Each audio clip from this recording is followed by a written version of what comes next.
The Puck Portfolio with Andy MacNeil. Hey, welcome to the Puck Portfolio. My name is Andy MacNeil. I'm here on weekdays to provide NHL projections, betting advice, strategies, and picks to help you make informed bets throughout the NHL season. This show is sponsored by NorthStar Bets, available across Canada. So check them out via the link in the description below. On today's show, we're going to mix things up a little bit. I will be talking about Thursday and Friday's games. But we're going to talk to Scott Wheeler from The Athletic, get his thoughts on the Canadian Hockey League, some of the top prospects working their way up the pipeline, and find out who he thinks has a chance in the CHL playoffs that are about to kick off really soon. And of course, later on this spring, the winners of those leagues will be competing for the Memorial Cup. So we will talk to Scott about that in a little bit, but let's get into some news and notes and the projections for Thursday, March 21st. So first of all, Joe Hofer, not Jordan Binnington, will start in goal for the St. Louis Blues against the Ottawa Senators on Thursday. Of course, I locked in a money line bet on St. Louis on Wednesday's show at plus 113. Now it's plus 110 or plus 105 at the majority of sports books. That's basically where I thought it should be to begin with. So I don't think it matters that much who starts in goal. Hofer has been about as good as Binnington has been on a per 60-minute basis. They've got comparable save percentages. Torrey Krug is unlikely to play for the Blues, but Claude Giroux, he is dealing with an illness, and he will be a game-time decision for the Senators, so could swing things a little bit in the Blues' favor. Anton Forsberg expected to get the start for the Ottawa Senators on Thursday. I also locked in a money line bet in on the Chicago Blackhawks at plus 107. I actually got plus 110, which was widely available. Now Chicago is even money at most sports books, so I would not play the Blackhawks, although I don't think the Anaheim Ducks deserve to be a favorite in any game outside of maybe one against the San Jose Sharks. So two bets for Thursday locked in, the Blues and the Blackhawks, two underdogs. Nothing really happening elsewhere, though, because things have moved around this morning. Of course, there's been some news. Laurent Brossoit is expected to start for the Jets in New Jersey on Thursday. Jake Allen has been confirmed to start for the Devils. Allen has stopped 34-plus shots in all three games he started for the Devils. He's held opponents to 2 goals in each of those games. Samuel Ersson will start for the Flyers against Frederick Anderson for the Carolina Hurricanes. And it sounds like Sean Couturier is going to be scratched in his second straight game. Torts trying to send a message and entertaining us all while he does it. James Reimer, he's going to start for the Red Wings in a big game versus the New York Islanders. Of course, these teams locked into the wild card race in the Eastern Conference. Ilya Sorokin, despite his struggles, is going to start for the Islanders on Thursday. The Isles also announced that Varlamov will start Saturday versus Winnipeg. Sorokin will be back in goal Sunday against the Devils. Dylan Larkin will be a game-time decision for the Red Wings, so it could be a big boost for Detroit. This team just doesn't have a lot of fight in their lineup, a lot of heart without their captain, Dylan Larkin, who is definitely the leader in that category, I think. Although my buddy that's a big Red Wings fan does talk up Lucas Raymond quite a bit as a pretty tenacious player. So maybe not just Larkin driving the bus there. It looks like Igor Shesterkin is going to get the night off for the Rangers. A bit of a surprise there as they're in action against the Boston Bruins. So Jonathan Quick expected to start for the Rangers, and there's been a big move in the odds. Of course, I had Boston projected to be a minus 130 favorite with a strong possibility that we would see Igor Shesterkin in goal. But now that it is confirmed to be Quick in the crease tonight for the Rangers, the Bruins all the way up at minus 152 according to the projections, and that matches up pretty much with what we're seeing in the sports betting market. Another surprise, as Kevin Lankinen, not UC Saros, will be in goal for the Predators. Sergei Bobrovsky will start for the Panthers. Alexander Barkov is going to be a game-time decision. He was on the ice for practice. Matthew Tkachuk also, he was questionable heading into today's matchup, but he was on the ice for practice, and head coach Paul Maurice confirmed that Kachuk will play. But like I said, Barkov will be a game time decision. The projection that you see on the screen, it has been updated to reflect both Barkov and Kachuk playing. So I'm assuming Barkov will be in. But of course, if he is not, then that tilts the odds in the Predators' favor. Not totally in the Predators' favor, but in their direction. And Stuart Skinner, he's going to start for the Edmonton Oilers. He's had 4 days off, so kind of borderline, walking the line. Sorry, between being rested and being rusty. So we'll see how Skinner performs against Buffalo tonight. Of course, the Sabers, they've got a slim chance of making the playoffs, very slim, around 1% according to my projections. And tonight's matchup against the Oilers is going to be a tough one, as the Oilers have played pretty good on home ice against weaker teams. I know there's probably a sentiment out there that Edmonton has played down to weak teams, and maybe on the season, sure, but on home ice they are 11-1 this season when their money line odds are minus 200 or more. So going to be a tough night for the Buffalo Sabres. But like I said, Stuart Skinner could be a little bit rusty after having 4 days off, and maybe that opens the door for an upset. Finally, Logan Thompson is confirmed to start for the Vegas Golden Knights. All right, let's switch gears and talk some CHL hockey and some top prospects as we welcome in Scott Wheeler from the Athletic. Scott, how you doing, man? I'm doing well. March is kind of a bit of a lull, so you've caught me at a good time in terms of doing stuff like this and radio and that kind of a thing. January and February are I don't know if I'm permitted the language here, but January and February are a bit of a shit show for me. So to have March off, I've got no travel in March, and then things really start to ramp up for me April, May, June with U18 Worlds, the Combine, the Mem Cup. In terms of CHL, obviously, I'll be going down to Saginaw for the Mem Cup. Frozen Four, all that stuff's around the corner. So just grinding through some rankings and some stories that I've been meaning to get done here on the sort of the little bit of a lull that I have during March. Awesome. So you just released your top 28 in 2025, I believe, and you've got a player, James Hagens. Forgive me if I'm pronouncing that wrong, but No, you got it. um, he is the player that you're saying is the next big American superstar. So can you tell me a little bit about Hagens and maybe some of the other top prospects that you see working their way up the pipeline? Yeah, the thing you hear about, I've done a feature on Hagens and obviously now ranked him number one. And the thing I've learned about him, both watching him over the last couple of years at the NTDP, getting to know the people around him, all of that. The big thing with Hagens is sort of the Jack Hughes comparison a little bit. He's kind of a 5'10", 5'11" center, but it's the skating and the playmaking that really distinguish his game. He's an excellent skater, just really smooth on his edges. He can beat you on turns and cuts and cutbacks and spins and stops and starts, but he can also just beat you in a flat out race, create breakaways, create off the rush in transition. The puck glues to his stick.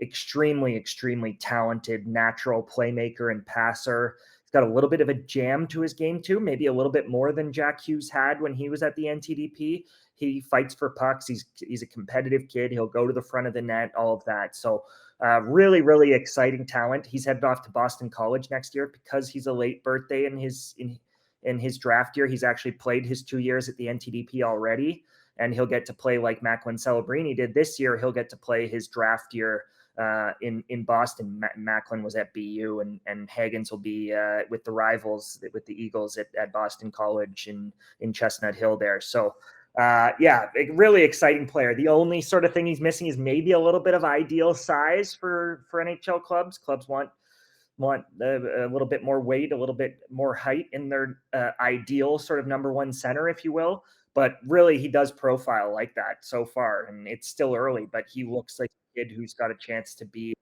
number one playmaking center. All right, sounds like a guy that people will pay to see play by the sounds of things with the Jack Hughes comparison. But let's get into the CHL a little bit. So somebody reached out, one of the viewers reached out recently, just asking me if I'd maybe look at handicapping the CHL. Obviously, this is a Yep. sports betting show, but aside from the betting perspective of things, if I was to look at the Canadian Hockey League as a potential league to handicap. Obviously, it's split up into three different leagues. Are there any major differences between not only the three CHL leagues, but the difference between junior hockey and the NHL. For example, the schedule seems to be a little bit different. Maybe teams playing 3 games in 3 days sometimes, or back-to-back playoff games, something we don't see in the NHL. So just wondering where I should start as far as figuring out some of the differences from league to league. Yeah, I mean, there's a lot to sink your teeth into there. First of all, just in terms of the versus the NHL, much higher scoring. The goaltending, as we know, goaltending takes longer to develop. The goalies are a lot earlier in their development curves than the skaters often are in all 3 leagues. So you get 11-8 games, you get 8-7 games. There's a lot of that. Big lead changes. No lead is safe. We had a game earlier this year where Kingston beat Niagara in the OHL by double digits, scored as many goals as Niagara had shots on goal. Like that's not out of the question in some of these games. As far as the differences between the leagues go, I mean, you talked about the scheduling. The scheduling is pretty identical for all of them. There's more travel in the WHL, so the games do get spread out a little bit better. But in all 3 leagues, you're looking at Wednesdays typically, and then Friday, Saturday, Sunday with a 3-3 of some kind, or at least a back-to-back of some kind. So rest is a huge factor. Of teams in Sault Ste. Marie, for example, I'm based out of Ontario here. Teams in Mississauga and Oshawa and Barrie have to travel a lot less than a team in North Bay or Sault Ste. Marie or Sudbury, where they're on the road to any of their opponents sort of overnight. A lot of time spent on buses. There are limits in terms of how often teams can fly.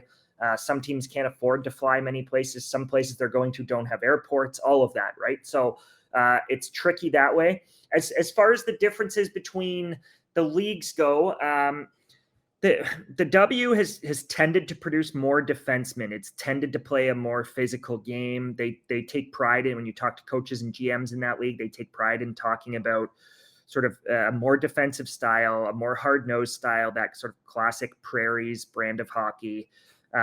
So there's a little bit of that. The Q tends to be viewed as the weaker of the 3 leagues, and yet the Q, if you look back at the list of recent Memorial Cup champions, the QMJHL has dominated at the Memorial Cup, including last year with the Quebec Ramparts, who really were the clear-cut best team by a wide margin. So I've often argued that it's more balanced. Certainly the OHL and the WHL produce more high-end NHL players. So we're talking top 5, top 10 picks, more common to come out of the OHL and the WHL. We've seen Nathan McKinnon and Sidney Crosby and Jonathan Drouin and Jonathan Huberdeau, and there have been high-end players to come out of the Q, of course, but they do come in fewer numbers. So you've got that to contend with, and then really it's just more of a crapshoot. It's the games are less predictable. But in saying that, there's a wider gap between the top teams and the bottom teams. If you're talking about from specifically a handicapping betting lens, you can identify pretty early in every season which 3 or 4 teams are going to be the best teams in each of those leagues, and which 3 or 4 teams are really going to struggle. There's a real rebuild cycle that happens in all of the leagues. Last year, the Quebec Ramparts won the Memorial Cup. This year, all of their 19 and 20-year-old players are gone, and they're entering a rebuild. They're trying to reacquire picks. And a team like, say, the Saginaw Spirit, who are hosting the Memorial Cup this year, they're all in, of course. They've traded all of their future picks. They've traded all of their young players. They're a very veteran team. So there's a lot of that. Like you look, I could tell you right now which 2 teams are probably going to be in the conference finals for each of those 3 leagues. And that's just because of how predictable the top of the standings is. And really the gap between the top and the bottom is much more pronounced than in the NHL. In the NHL, from a handicapping perspective, divided odds are like 60-40, right? Most games are 52-48. So there's not a lot of that. You'd have games from a data perspective, if you were crunching the numbers, that are going to be won 80-90% of the time by a specific team rather than 55% of the time. So that from a betting perspective, I don't know how much betting is actually happening on some of these leagues, but from a handicapping perspective and all of that, it does make it a little bit more predictable. And then on the flip side, you still have those high scoring games where things just get out of control and they stop playing defense and they're kids at the end of the day, right? So there's a lot of learning that's still happening through the games that these kids are playing. Absolutely. Well, so as far as betting goes, there is obviously a lot less betting on the CHL than there is on the NHL or even the AHL for that matter. But with the rise of sports betting in Canada, the regulated market, et cetera, a lot more books that are kind of catering to Canadian sports bettors. There actually is a growing market for the Canadian Hockey League, WHL odds, OHL odds, Mm. and the Q. So definitely something where, like I said before, I think if I was just starting to handicap hockey, I would look at the CHL as a league that could possibly offer or could be quite lucrative from a betting perspective, just because there aren't many people focusing on that. On the same on the very same point, if you are to put a bunch of focus into handicapping the CHL, the sports books aren't going to really appreciate your knowledge and taking their money on a regular basis. So it's a good way to kind of get yourself flagged at the same time if you want to be a CHL hockey betting expert. But you bring up some great points, and you kind of hit on a lot of questions that I wanted to talk to you about. But I am from Cape Breton originally. I haven't lived there in almost 2 decades, but I still keep pay close attention to what the Cape Breton Screaming Eagles are doing. I won't drop the screaming. I know they did a while back, but I spent a lot of time at Center 200 when I was a youngster watching the Eagles. Marc-Andre Fleury was our goaltender. James Shepard was our captain. And they were a pretty good team there in those days, 2003, 2004. But that's the last time that they won their own division, almost 20 or over 20 years now. And they've had a decent season this year, but it still Mhm. seems like these smaller market teams like a Cape Breton. I know it's a beautiful place, but maybe not the flashiest, most exciting place for a young player to spend his junior days. Why does it always seem like these teams have a lower ceiling than everybody else? And how much has to do with finances? I know that there's some word around Cape Breton that this team is struggling financially. No surprise given their record in recent seasons, but are they just is the financial divide across the CHL, is it playing a big role in who gets the good players, etc.? Yeah, market and ownership is a huge factor. There are owners in St. John, for example, who have deep pockets. There is a new ownership in Moncton that has deep pockets. We know that the ownership in Quebec City and Halifax have deeper pockets than most. That's just a part of the ecosystem. They can spend more on staffing. They can spend more on scouting.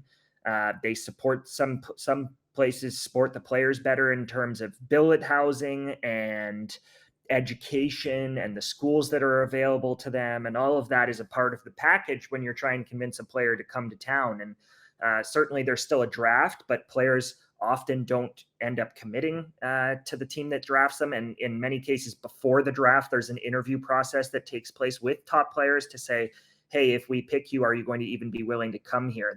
The top 5 players are not always picked in the top 5 order in these leagues, and that's largely because they've told certain teams that they're not comfortable going there. So I don't know specifically in Cape Breton's case whether that's taking place or has taken place with players.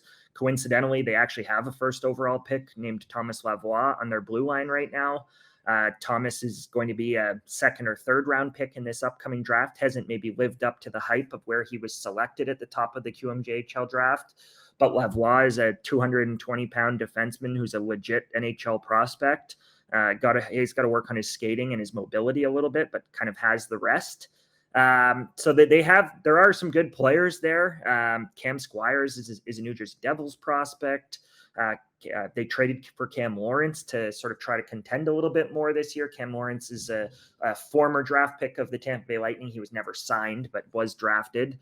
And they're a good team. I believe they're sort of 6th or 7th in the overall standings and Yep. 3rd or 4th in the conference kind of Third thing. in the division, yeah. Yeah, so it's a good team. It's a competitive team, the kind of team that should go to the 2nd, maybe 3rd round. I wouldn't expect them to challenge for a Q title. I mean, you're probably looking at teams like Drummondville, Halifax if they're healthy. But yeah, it's tough. I mean, there's a reason that in these leagues in the W you're constantly seeing. Well, Seattle's been really good of late, but you're constantly seeing teams like Portland, and in the OHL you're constantly seeing teams like Kitchener and London, teams with bigger rinks, teams with bigger metropolitan populations that are able to make more money. It's the same in the Q. It's Halifax and it's Quebec City, and those are the hotbeds for arena sizes. I've been to both of those rinks. I've been to the brand new beautiful rink in Moncton.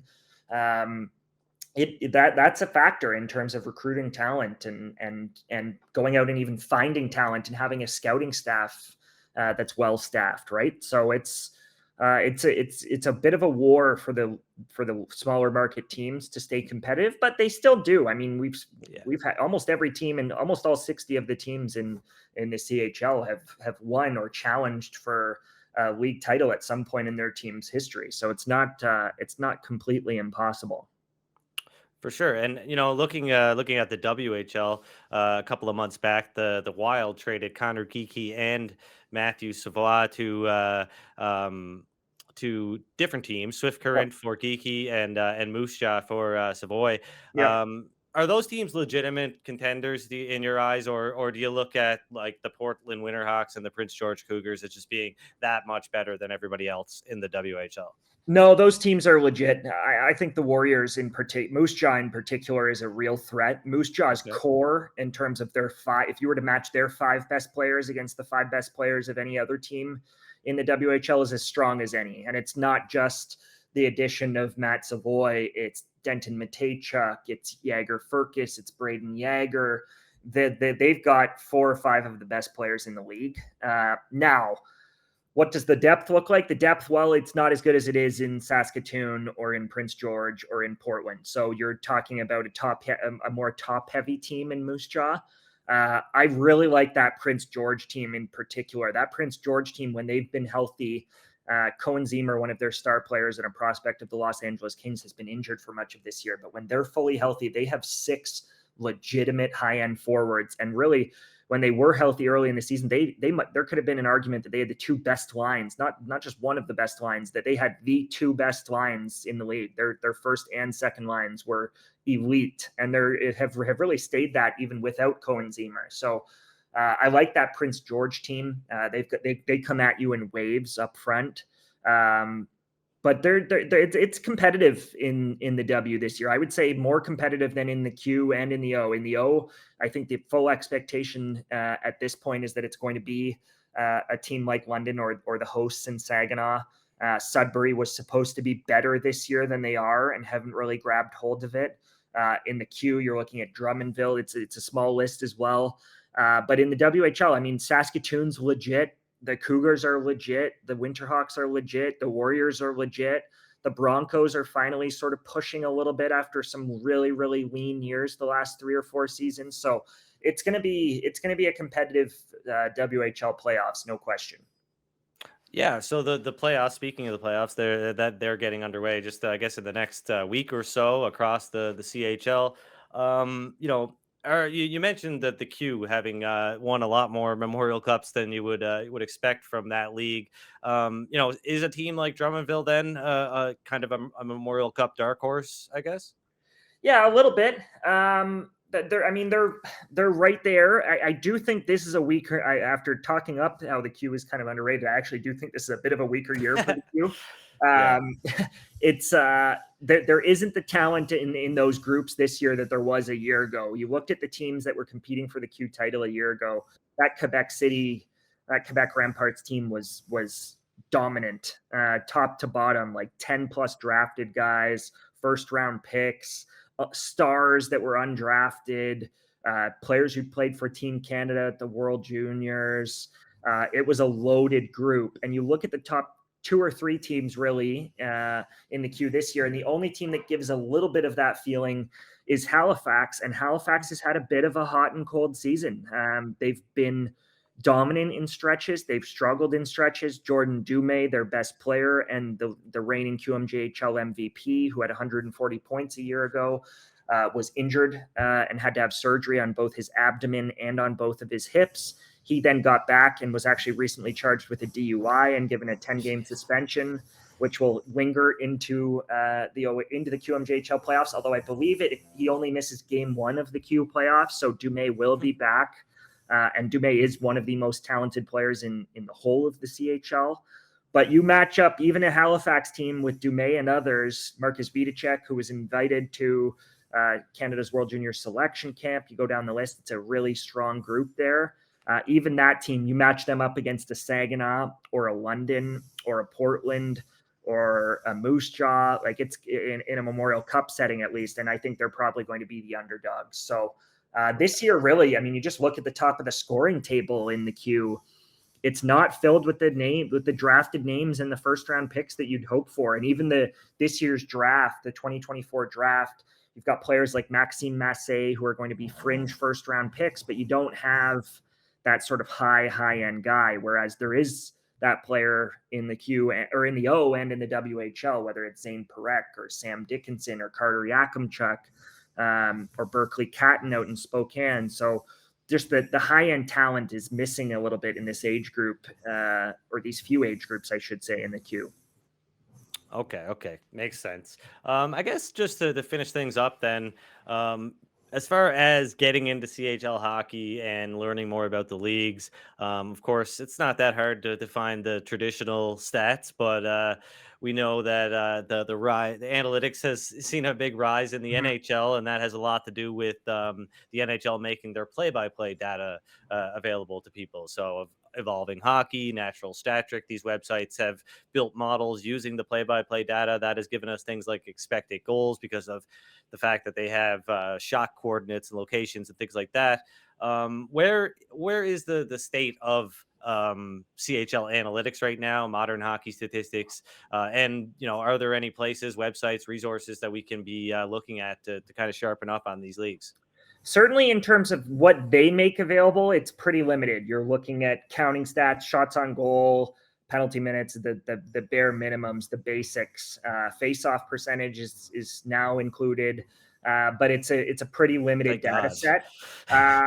In saying that, beyond that, the teams do a lot of it themselves. So a lot of the teams have, if they can afford it, have personal trackers who track all of their games and provide them all of the data that an NHL, or close to all of the data that an NHL team would have in terms of possession numbers, shot attempts, time on ice. The teams do a lot of that themselves.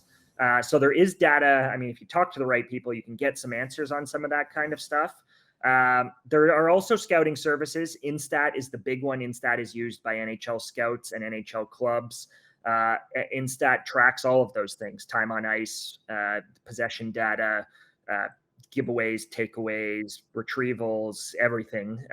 So there is, but again, you've got to pay for some of that for those services. Instat is extremely expensive. Like I'm talking, I don't know what the number is, but we spend thousands and thousands of dollars a year on it at The Athletic. So there's that. There are some people who are starting to do some public tracking though. There are a couple of people at Elite Prospects who do some pretty good work in terms of tracking individual players, that less tracking of teams and team performance and underlying metrics for teams, and more tracking of draft eligible players and that kind of a thing.